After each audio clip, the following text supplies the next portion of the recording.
Florida homeowners, this November could be a very big moment for your tax bill.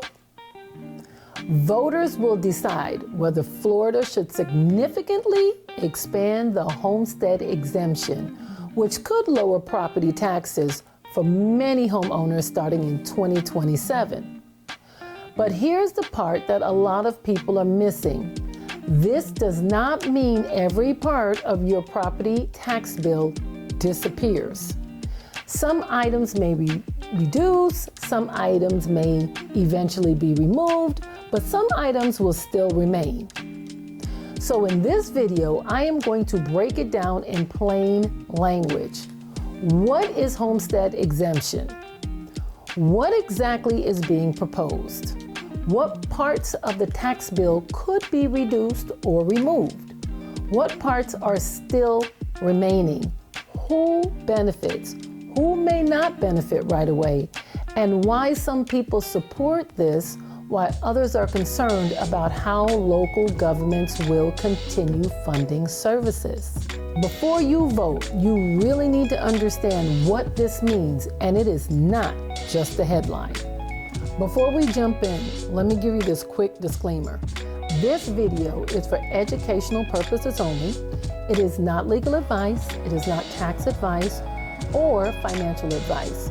Property taxes can vary by county, by city, property tax, exemption, millage rates, and special assessments. So you always want to check with your county property appraiser, your tax collector, or professional for your specific property. Now, let's get right into it. First, let's talk about homestead tax exemption. In Florida, if a property is your primary residence, you may qualify for a homestead tax exemption. This means a portion of your home assessed value is exempt from property taxes. Now that's a win. Here's a simple example. Let's say your home has an assessed value of $400,000.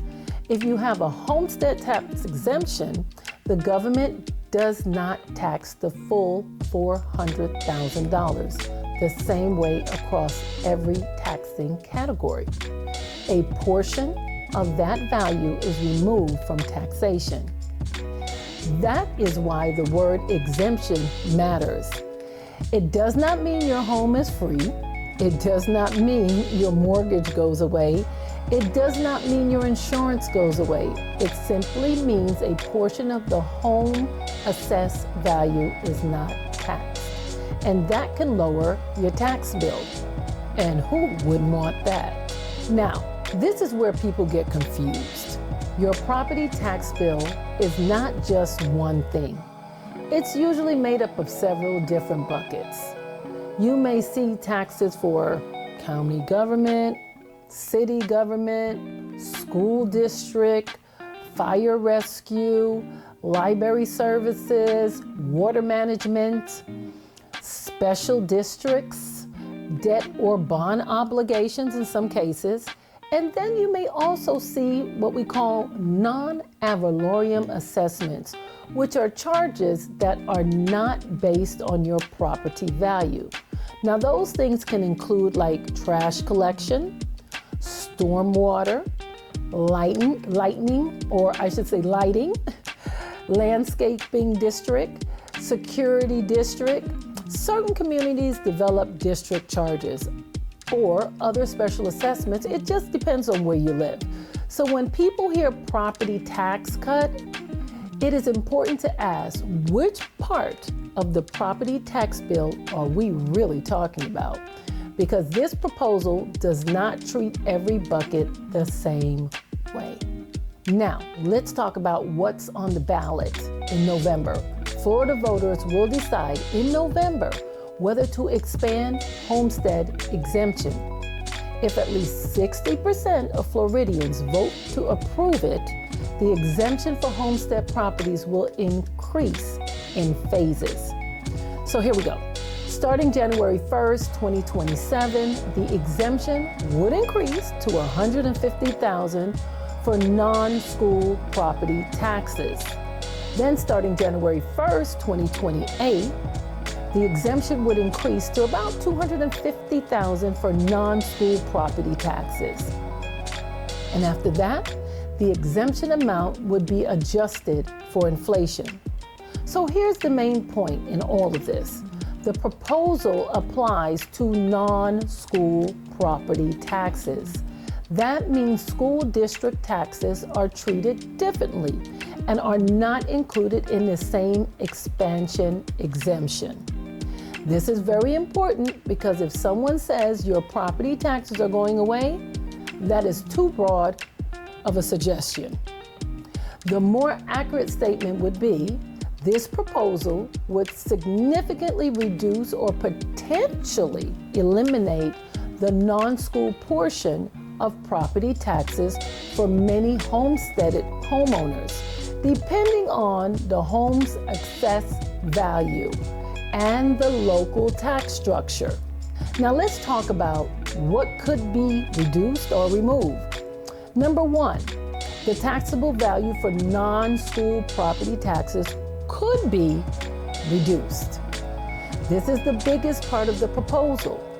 If your home qualifies as a Florida homestead, a larger portion of your assessed value will be exempt from non-school property taxes. In 2027, up to $150,000 of assessed value would be exempt from non-school levies. In 2028, it goes up to $250,000 for assessed value will be exempt from non-school levies. I mean, these numbers are sounding like lotto numbers, right? Maybe like the cash 3. So if your assessed value is lower than the threshold, it is possible that much of your non-school property tax burden could be wiped out or dramatically reduced. But again, that does not mean the entire tax bill goes to zero. It means the non-school ad valorem portion may be reduced. Number two, there is also a path towards future elimination for more non-school homestead property taxes. I mean, this sounds really good. The amendment includes language that would require a schedule for full elimination. That means this proposal is not only about the $150,000 exemption in 2027 or the $250,000 exemption in 2028. It also creates a framework for potentially reducing even more of the non-school property tax burden over a time frame. This is why supporters are calling this a major step towards property tax relief. 3, future assessment increases on non-homestead properties would be capped lower than they are right now. Right now, many non-homestead properties can see an assessment increase capped at 10% per year. This proposal will lower that cap to 5%. This matters for properties like rental properties, second homes, commercial properties, office properties, industrial properties, some multifamily properties. So while the main homestead exemption helps primary residents, this part is aimed to slowing how fast taxable assessments can increase on your non-homestead property. Supporters say this helps protect small businesses and property owners from sharp increases. Wouldn't you agree?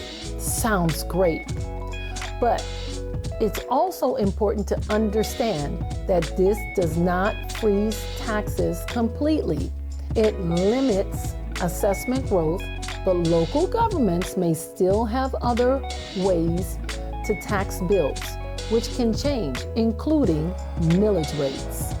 Number 4, the proposal also restricts how local governments can use remaining property tax revenue. This is another big piece of the pie. The proposal says counties and municipalities must use remaining property tax revenue for certain core public needs.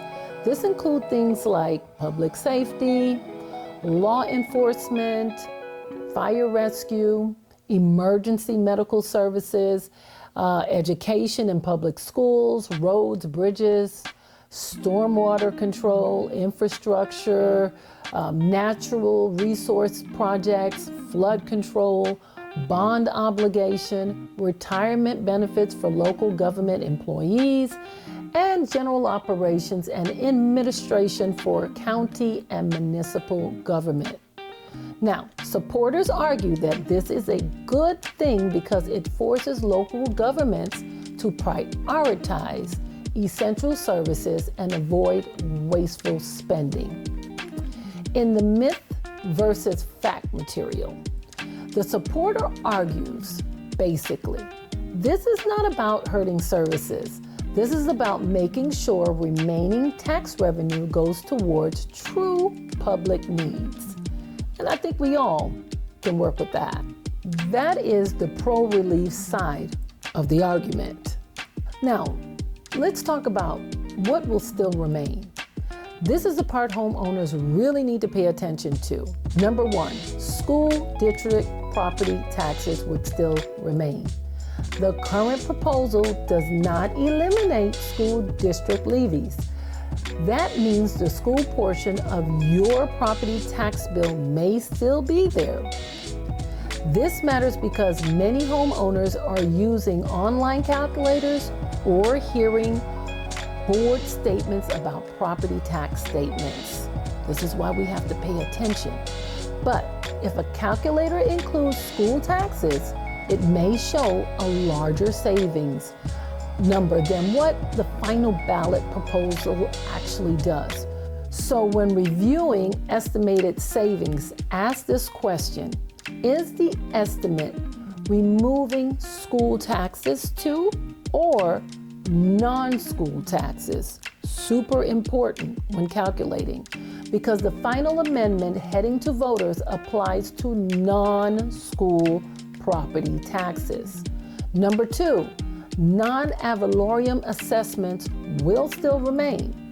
These are changes that are not based on your property value. So if your homestead exemption reduces your taxable value, you may still owe special assessments.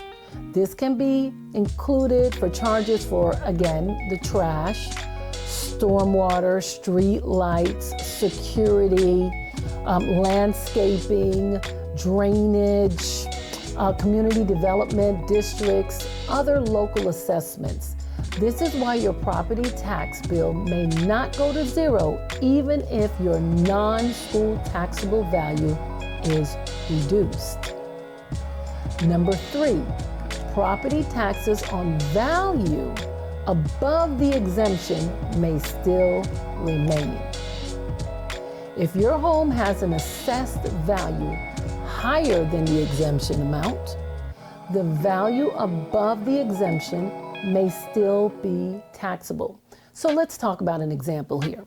If your homestead assessed value is, let's say, $550,000, and the non-school exemption is $250,000, then the remaining balance may be taxable for non-school levies. So the higher your assessment value, the more likely you may still have some non-school taxable value left. So number four, let's get into millage rates. Millage rates can still matter. Even if your taxable value is reduced, your final tax bill also depends on the millage rate. The millage rate is the tax rate used to calculate your property taxes. So your tax bill is not just about the value of the home, it is also about the rate your county, city, school district, and other taxing authorities apply. Number five, this does not remove your mortgage, your insurance, your homeowners association, maintenance, or any other housing costs. This sounds obvious, but it matters. A property tax cut may help homeowners, especially those on fixed incomes, which would be a very good thing.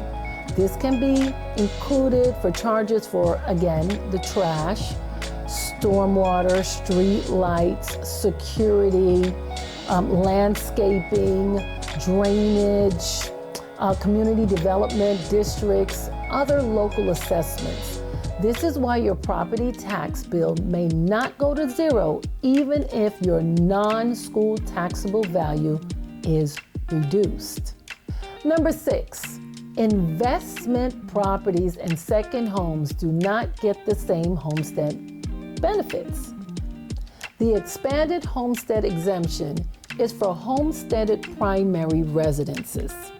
So if someone owns a vacation home, a rental property, or investment property, that property generally would not qualify for the same enhanced homestead exemption. However, those non-homestead properties may benefit from a lower assessment cap, moving from 10% to 5%. Now that is a big deal. Owning a second home and the cap going from 10% to 5%, I mean, what a savings. So again, there are different pieces of the proposal helping different types of properties in different ways. Number 7, new Florida residents may not get the full benefit immediately. Under the proposal, people who become Florida residents after January 1st, 2027 would not automatically receive full expanded exemption right away. They would need to maintain Florida residency for 5 years before receiving the increased homestead exemption. Now, supporters say this makes the plan more fair for current Florida residents and prevents people from moving to Florida just to immediately claim the full benefit. Mind you, we've got 1,000 people moving to Miami-Dade County monthly. So if you are already a Florida resident before the cutoff, this could affect you differently than someone moving here later on. Now let's talk about why supporters are pushing for this. Supporters say Florida's homeowners need relief. They argue that property values have gone up, insurance has gotten way more expensive, and overall cost of living has increased. And I know we all can agree on that. For seniors on fixed incomes, middle-class families, and long-term homeowners, the tax bill can feel very heavy at the end of the year. The supporters' argument is simple. If you own your home, especially if it is your primary residence, you should not feel like you're renting it back from the government every year through rising property taxes. And I know people can agree on that. Supporters also argue that local governments should learn to live within their means. Now, what do you have to say about that? In the myth versus fact material, one of the key talking points is that the proposal prioritizes residents and encourages local governments to live within their means. Another supporter argument is that the plan limits special interests. The idea is that the less government money means less room for unnecessary spending and special interest influence. Supporters also say the amendment gives the power back to voters. Instead of the government deciding everything, voters get the chance to decide whether they want this kind of property tax relief. And that's fair, if you think so. And for many homeowners, the possible savings are very appealing. Now that, to me, is a win. If your property tax bill can go down, that is real money back in your household budget or wherever you choose to spend it. That could help with groceries, insurance, repairs, savings, or just breathing space, or maybe some extra holiday gifts. Now, let's talk about the other side of this. Critics are not necessarily saying homeowners don't need a relief. Many argue that homeowners are under pressure, and we can't agree on that. The concern is what happens after the revenue is reduced. Property taxes help fund local services.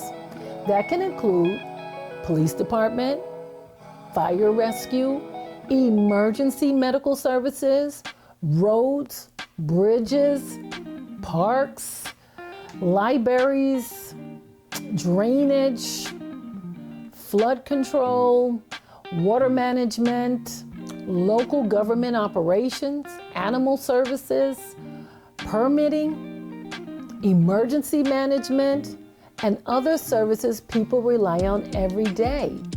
Critics ask this question: if local governments collect less property tax revenue, how will they pay for those services? Will they cut services? Will they raise fees? Will they increase the millage rate wherever they can? Will costs shift to renters, businesses, and consumers? Because you know the money has to come from somewhere if we're keeping those services. Will smaller cities and counties struggle more than larger ones? That is the concern. Some local government leaders are already warning that they may have to make tough decisions if property tax revenue drops significantly. And this is where the debate gets serious. Supporters say the proposal protects core services by restricting how remaining property tax dollars can be spent. Critics say that restricting spending does not automatically replace the money that is lost. So even if the law says remaining tax dollars must go towards public safety or even infrastructure, there still may be less money overall. That is the tension voters need to understand. Number 8, the calculator and why you need to read it carefully. Governor DeSantis has promoted a calculator where homeowners can estimate their potential savings. The site is SaveOurHomesFlorida.com. SaveOurHomesFlorida.com. This can be a helpful starting point, but homeowners need to be careful. Why? Because some calculators or early estimates may have been based on broader versions of the proposal, including earlier ideas that treat school taxes differently. The final proposal heading to voters applies to non-school property taxes. So when you use the calculator, do not just look at the big number and stop there. Look at the details. Ask, does this estimate include school taxes? Does it separate school and non-school taxes? Does it include special assessments? Does it account for my county and city millage rate? Does it use my assessed value or market value? Does it reflect the final ballot proposal or an early version? Because the difference matters in the numbers. A tax-saving calculator can be useful, but your actual property tax bill depends on your specific property, your exemption, your assessed value, your local millage rate, and what portions of your tax are actually affected. Number 9, let's get this one. Let's make it easy with a simple example. Let's say a homeowner has a Florida homestead property. The home assessed value is about $400,000. If the exemption reaches $250,000 for non-school taxes, then the larger portion of that assessment value may remove from the taxation of non-school levies. That could reduce the county, city, and certain local property tax portions of the bill. But the school district tax portion would be calculated separately, and the non-ad valorem assessments like the trash, the storm, specific district charges may still remain. So homeowners, may save money, possibly significant amount of money, but the bill does not automatically disappear. That is the difference between tax relief and total tax elimination. Number 10, what homeowners should do before they vote. What do you do before you vote? Here are the 3 things. First, pull up your most recent tax bill. Go and find it. Look at the different sections. Find the school district portion, find the county portion, and then find the city portion if you live in a city. Look for special districts, look for non-ad valorem assessments. This will help you understand which part may be affected and which parts may remain. Second, check your property's assessed value, not just the market value. A lot of homeowners confuse market value with assessed value. Your property value is what your home may sell for. Your assessed value is the value used for property tax purposes. After assessment, limits like Save Our Home. The exemption applies to assessed value, so that number matters. Third, use the calculator but verify the details. Go to SaveOurHomesFlorida.com and see what the estimates are. But don't stop there. Compare it to your actual tax bill, and remember, if the calculator includes school taxes or uses assumptions from an earlier version of the proposal, the final savings may look different. Number 11, quick myth versus fact, style breakdown. Let's do quick myth versus fact breakdown. Myth, if this passes, my entire property tax bill disappears. Fact, not necessarily. The proposed focuses on non-school property taxes. School district taxes or special assessments may still remain. Myth, this helps every property owner the exact same way. No, that is a fact. No, homestead primarily residents get the main benefit. Second homes, rental properties, and investment properties do not get the same expanded homestead exemption. Although non-homestead assessment increases may be capped lower. Myth, new residents will move here and immediately get full benefit. Fact, under the proposal, new Florida residents after January 1st, 2027 would have to meet a residency requirement before receiving the enhanced exemption. Myth, local services are automatically protected. Fact, the proposal restricts remaining property tax revenue to certain core services, but critics argue that reduced revenue could still create budget pressure. Myth, this is only for the wealthy homeowners. Fact, supporters argue that fixed income seniors and middle class families may benefit the most because the property taxes can hit household budgets harder, but the actual savings depends on the assessed value, the exemption of the exemptions, millage rate, and your local tax bill.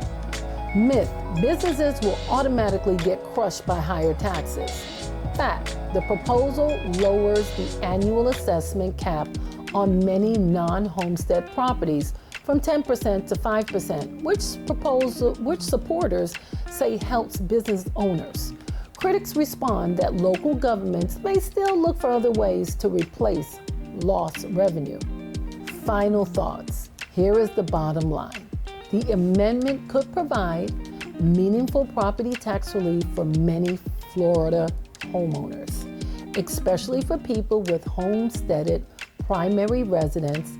The savings could be real, but this is not as a simple saying property taxes are going away. The proposal reduces or potentially removes parts of the non-school property tax burden, but school taxes may still remain. Special assessment may still remain. Value above the exemption may still be taxable. Local millage rate still matters, and local governments may face difficult budget decisions depending on how much revenue is reduced. So whether you support it or you oppose it, the most important thing is to understand what you are voting on. Do not vote based on only a calculator. Do not vote based on only fear. Look at your tax bill. Understand what's being removed, understand what is remaining, and make the decision that you believe is best for your household, your community, and the future of Florida. This November, Florida voters have the final say. And for homeowners, this is the one ballot issue worth paying attention to. So if you found this helpful, make sure you like the video and subscribe for more Florida real estate and homeowner updates. And if you are thinking about buying, selling, or just trying to understand how Florida property tax affect your next move, reach out. I'm Angelique Hibbert, and I'm here for all of your real estate endeavors. 786-262-5345. See you at the next video.